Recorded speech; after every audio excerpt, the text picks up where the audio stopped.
এক নারী আইসা নবীজিরে কয় ইন্নী ওয়াহাবতুল্লাকা নাফসি, হুজুর আমি নিজেরে আপনার জন্য দান করে দিলাম, মানে আমি আপনারে দান করে দিলাম, আপনি আমাকে যেইভাবে নিবেন আমি ওইভাবে রাজি আছি। মানে চাইতেছে যে নবীজি যেন তাকে বিবি হিসাবে গ্রহণ করে নেয়। তো নবীজি নিচের দিকে তাকায় রইলেন, কোনো কথা বলে না। এক সাহাবী পাশে বসে, আপনার হুজুর যদি এই নারীকে আপনার কোনো প্রয়োজন না থাকে তো আমার সাথে বিয়ে দিয়ে দেন। রাসূলুল্লাহ সাল্লাল্লাহু আলাইহি সাল্লাম বললেন, বিয়ে করার সামর্থ্য আছে? সহিহ বুখারীর বর্ণনা। তো বলতেছে, হুজুর বিয়ে করার সামর্থ্য আমার তো তেমন কিছু নেই। বাড়িতে যাও, গিয়ে খোঁজো, খুঁজা কিছু পাইলে নিয়ে আসবা। যদি লোহার কোনো আংটিও পাও এটাই নিয়ে এসো, লোহার আংটিও যদি পাও নিয়ে এসো। তো গিয়েছে, ঘুরে আইসা হুজুর পাই না, কিচ্ছু নাই।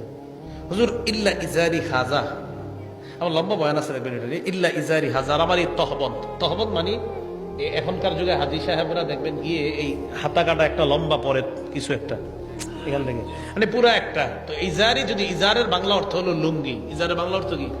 বাকি ওই ইজার দ্বারা উদ্দেশ্য হলো এইখান থেকে একদম পা পর্যন্ত ঢেকে রাখে এটা।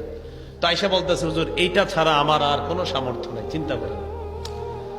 তো রাসূল বললেন, এটা ছাড়া কিছু নাই না, তোমার এটার অর্ধেক যদি তোমার বউরে দেই তো তুমি কি পড়বা? নবীজি আবার এটা বলতেছে, অর্ধেক যদি বিবিরে মোহর দেই কি পড়বা?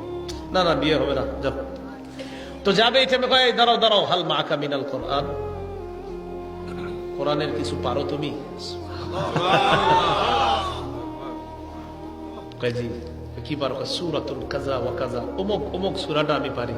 নবীজি বললেন, ঠিক আছে, যাওয়াজতুকাহা বিমা মাআকা মিনাল কোরআন, এই মেয়েটাকে তোমার সাথে, তুমি যে কোরআন পারো কিছু, এই কোরআন পারার কারণেই আমি তোমার সাথে মেয়েটাকে বিয়ে করে দিই। সুবহানাল্লাহ।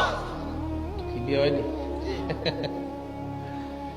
মাশাআল্লাহ, অনেক টাকাওয়ালারা তাদের মেয়েকে হাফেজে কোরআন বা ভালো আলেম, টাকা পয়সা না, এরকম খোঁজে খোঁজে ছেলের কাছে বিয়ে দিয়ে দেয়। আচ্ছা যাই হোক, আমরা আলোচনায় যাই।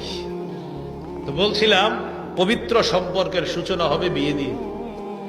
অবৈধ সম্পর্ক আমরা যাব না, আল্লাহ আমাদেরকে হেফাজত করে।